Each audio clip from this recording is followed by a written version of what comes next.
আসসালামু আলাইকুম। আজকে আমাদের এই বাইতুল ফতু মসজিদ উদ্বোধন উপলক্ষে বাংলাদেশ আহমদিয়া মুসলিম জামাতের প্রতিনিধি জনাব মীর মুবাশশির আলী সাহেব নায়েব ন্যাশনাল আমির প্রতিনিধি হিসাবে এখানে এসেছেন। আমি ওনার কাছ থেকে জানতে চাইবো আপনি কি উদ্দেশ্যে এখানে এসেছেন এবং আপনার অনুভূতি কি?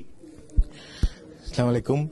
আজকের এই শুক্রবারের নামাজের সঙ্গে সঙ্গে যে ওপেনিং হচ্ছে এটা সত্যি একটা বিরাট ঘটনা। এই কমপ্লেক্সটা এত বড় যে এটা ঠিক বাইরে থেকে আন্দাজ করা যায় না।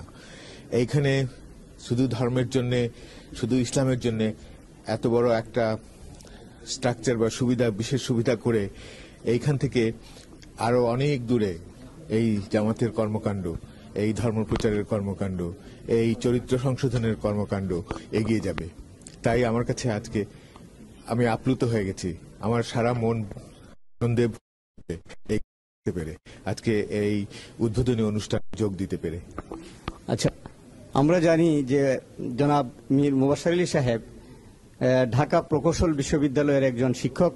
সেই হিসাবে আমি ওনার কাছ থেকে জানতে চাইবো আপনি স্থপতি হিসাবে এই যে একটা স্ট্রাকচার বাইতুল ফতু মসজিদ, এটা কিরকম হয়েছে বলে আপনি মনে করেন?